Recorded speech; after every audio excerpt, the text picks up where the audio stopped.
Hello there, Lynx here, and this is another, which I guess is not a surprise, ATP Project game from 2016. One more time. Hello everyone, and welcome to, which is not a surprise I bet, another ATP Project game, Inferior, from 2016. Not that far ago, I guess, but still in the past. But slowly clearing out that one folder that I have 3 games. 12 more left. Maybe we'll not be playing all 12, who knows. It all depends on Beat Defender. Anyway, let's get to this one. 1958. Ooh. Flight 105. All is fine. Waiting for clearance. That probably should be said more energetic, but whatever. I said through the radio. Flight 105. You are cleared. Proceed to runway 2. Copy that, control. And with that, I began to taxi. What? Oh, wait, are you a taxi driver? What? Or do I what? I'm confused now. It was not easy, doing the entirety of the takeoff procedure by myself. In a taxi? But that was almost the point of my flight. Your taxi can fly? Sorry, I just had to. Flight 105. Why do I say 105? 105. Proceed to takeoff. Affirmative, control. I replied as I stopped at the beginning of runway 2. I was ready, and what remained was to make sure the equipment I was testing for a new plane that was just being developed was operating. On this test flight, we're using a repurposed UT-22 freeside bomber to test a new terrain following autopilot system. Autopilot. It's late, by the way. As well as long-range multi-directional airborne radar. Both of these were going to be using the new UT-610 Baccarat bomber, which was currently in prototype stage, and should undertake its first test flight in 3 months. That Baccarat was to succeed the UT-M22 Ricochet, which itself was successor to the plane I was flying now. That way, if this is US, that thing will probably that will be sold to Poland in about 60 years for a ridiculous amount of money, and Polish government will be like, yeah, we'll take it, because that's what the current ruling group is doing. The ruling group that I like to call Urine. If you know the real name, you'll probably understand why. I never got to fly the Ricochet, although I would have liked to. Mostly because I was deemed valuable a free-side pilot. The Ricochet I heard was considerably easier to fly, so they had a much wider pool of pilots to choose from. Knowing I would never fly the Ricochet, I did try to get into the UT-610 Baccarat test program. The plane that those who have seen it called the Black Swan. Black Swan? Didn't the ATP projects... I played something with the Black Swan in the title. It wasn't ATP projects, but I definitely played something like that. To kill a black swan, exactly. It's crazy that I type Black Swan visual novel and, you know, there are results for that. Oh, Marcel Weyers, exactly. Was it your game? Yeah, it was your game. Short game. Oh, and it's on itch now, okay. One more time. The plan that those who have seen it called the Black Swan was to be pride of our Air Force, and although they were looking for experienced people, A year ago I was told I was not going to be a test pilot for the prototypes. But even though it was disappointing me, I did get into the program as an avionics test pilot. Which was at least something. And so I found myself here now. You know, flying planes seems cool, but at the same time, you're constantly away from home, right? So, I don't know, I would say it kind of sucks to, for example, having a relationship in general. Because you're constantly away. Anyway, I put the engines on full throttle with all braking elements still on.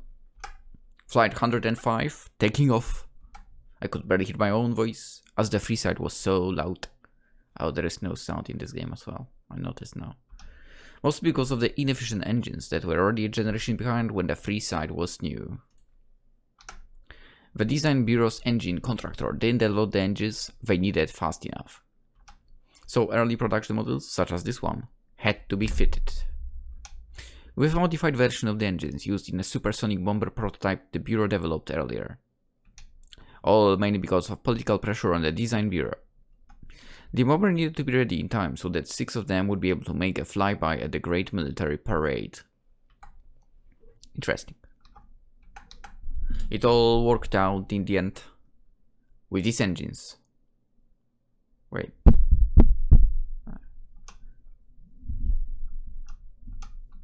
I let go of all the brakes. I felt the familiar sensation of being pushed back into my seat with increasing firmness. And so, as soon as the plane reached a takeoff speed, I pulled back the yoke. And the freeside was in the air. I proceeded to climb to 2,000 meters and turned westward according to my route. After flying over the lake, I was to engage the terrain following autopilot.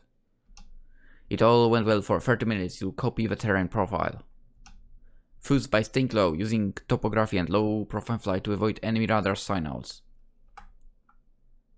My test would not be at the low altitude that the Baccarat would fly, however. Flying the freeside that low would be too dangerous. It didn't possess the agility and the thrust control that the Baccarat would have. Still, the equipment could be somewhat successfully tested even at the higher altitudes by gathering data and simulating their interpretation. And so I was to engage the autopilot, which would then descend to the altitude that would be safe for the freeside. And instead of piloting the plane close to the terrain, it could collect the necessary data from a respectively higher altitude. Did something go wrong? I switched the autopilot on. And the pain in my head. What happened? It came back. What do you mean? Because of the autopilot? What?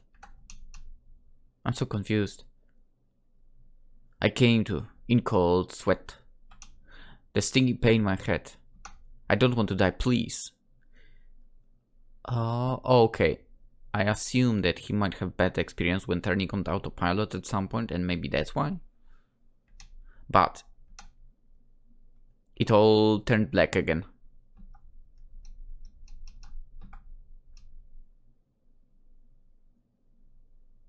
I woke up and the sharp pain in my head was almost gone. This condition. Why did it have to happen here? Why did it? But I can't go on like this. I will kill myself even sooner than this thing kills me. I need to tell them somehow. Hopefully, no one down there noticed. I took a couple of deep breaths, and then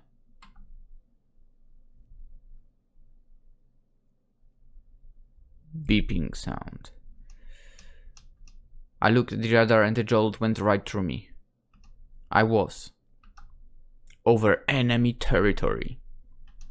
That autopilot must have continued, and that means the beep. The beep means an bird.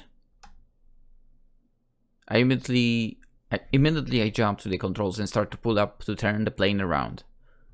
My sense of panic was gone as I engaged all the controls and set all the instruments to do one thing. Get me out of their airspace. I pushed to full throttle and... What is my fuel? I guess it would be enough to get me to the border, but... I finally could reach for the radio. Dead. And now... It's coming for me. What is? Ashbird. That name. All that distance it must have been. I had, at best, it was 2 minutes before the missile reached me. At best. I looked at the radar. I would never make it back. My body was pressed against by the G-forces. I finished executing the turn at 45-degree bank. This was the most I knew the free side could handle. If I banked any higher or applied more power, I'd get wing twist when leveling off. The free side was particularly prone to this. The airflow would create so much pressure, it would bend the wing, which would then create lift as I'd level off, and send the free side spiraling. Another beep. I eased off the yoke and turned my attention back on the Ashbird that has been launched in my direction. I knew it was that particular missile because there was a squadron of F-41 Tomhounds stationed on a peninsula a couple hundred kilometers from where I was. It must have been picked up. I must have been picked up by one of them. They are constantly on patrol with at least one aircraft. So it was only logical. My radio is not working. But I have crossed the channel and this couldn't have been interpreted otherwise than an act of hostility. And now, I probably had about 1.5 minutes until impact. Because this testbed UT-22 had no armaments. No decoys either, no chaff, no flares. So all I could do is take the free side to full speed and attempt to just get out their airspace. Then fly back over the channel and eject over our homeland, because the fuel would probably not last. I quickly recalled, that's crazy, the MIA-45 Ashbird, a long-range air-to-air missile designed specifically for the F-41 Tomhound naval fighter. The Ashbird could destroy an airplane 200 kilometers away. That's nuts! And so its carrier, the Tomhound, could engage targets well beyond visual range. And the missile now. It was fired around 30 seconds ago, which means it has already climbed to around 30,000 meters and was now moving at its top speed of Mach 5. Which was over 4 times as quick as I could get the free side to run in the best of conditions. Well, that's very optimistic. And at the end of its trajectory, as the missile would approach me, it would dive down and engage its own active radar for increased accuracy. Another beep. The missile was coming closer, and there was no chance. I was still a long way from the border, and it seemed unlikely they would kill the missile once they saw me move away. I quickly assessed my options. I maintained the most straight course I could and put my hands on the ejection handle. I would need to think what to do if I survive. Dude, think how to survive. Finding myself on enemy territory. But then the beeping stopped. No radar was tracking me. I looked up in the sky but only saw the blazing sun. Like I could see a detonated missile. But if they didn't detonate it, then could its propellant have failed to burn completely? Or did they fire the missile from a greater distance? There was still something showing on the radar, so yeah, it must have burned out. Speak of being a lucky one. I continued to rush to the border and finally reaching the ocean. Darn! The afterburner wouldn't switch off, and the airplane was still at full speed. And then, as I wanted to nudge the plane right a bit, the controls, they felt strange, as if they were damaged. Could it be that actually they wanted to get rid of you? I immediately knew. This was not an uncommon occurrence. The heat of supersonic travel, as I was flying at maximum speed. Oh, okay. It was known to deform some of the control plates and the rods, causing erratic behavior, making the free side nearly uncontrollable. I cut the power as much as I could to regain control, but the afterburner was still dumping fuel into the exhaust, and there was little I could do. I was all over the place, trying to get accustomed to the skewed controls, and account for that as I tried to level the plane. I still had some altitude to play with, but if I went below the clouds with this, I would need to eject sooner than later. But what would it matter if I even got the plane under control?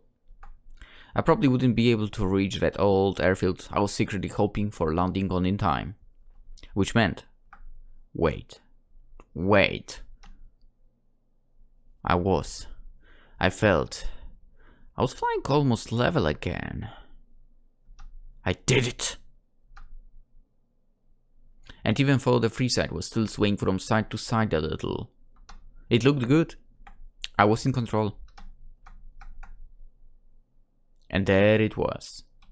The old airfield. It was going to be tricky, but I've come this far. I braced myself.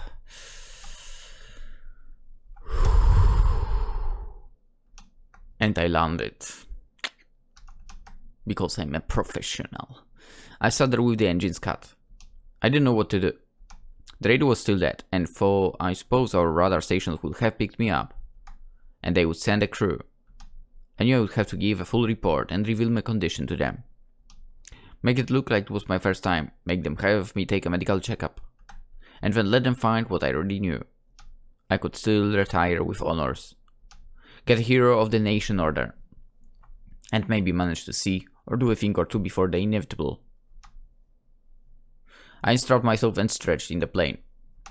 My heart was still racing, and I felt the aftershocks of the pain in my head. I should call my daughter and arrange a visit to see my grandson. It's a long way, but... I broke down in tears. It was as if some great burden was lifted off my chest. What did all that matter anyway? My life, my death. Today or tomorrow, or in a year. What did it really matter? 1970. So, was it 58 back then? I already forgot. 12 years later, I think. Shut up! The teacher almost screamed at us, being evidently in great stress. Show some respect! She continued.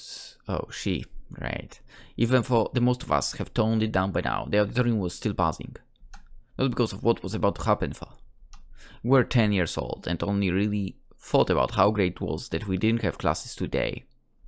Because instead of classes, military veterans were going to tell stories to us. It was great. And it was beginning. Dear children, today is a very special day, as you know. We got a short lecture about our land's great military power.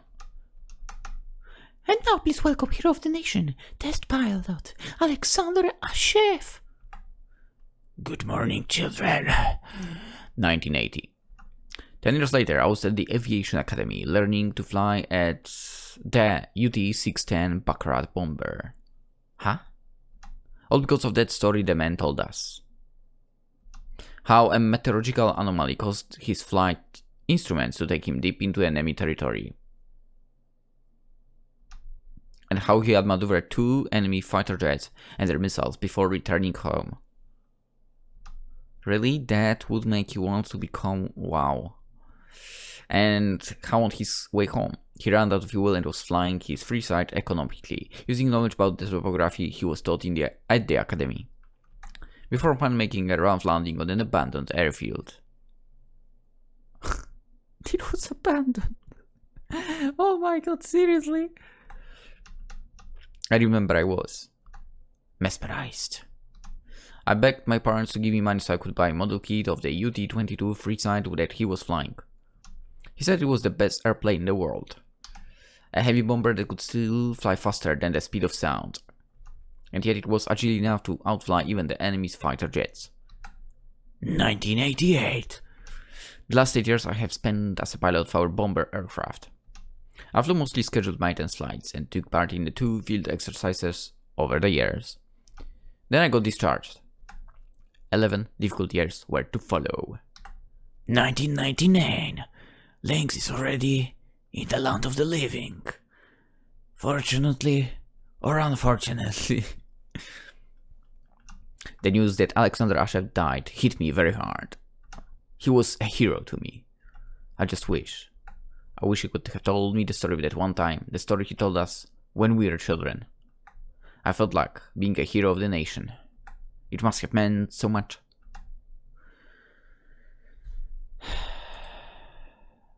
Oh, I can't save. Will it be a repeat?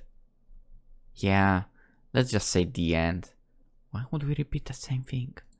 The end. The end. The end of the Inferior. Anyway, I hope you enjoyed this very short story. And I'll see you in the next game. Have a wonderful day. Bye bye.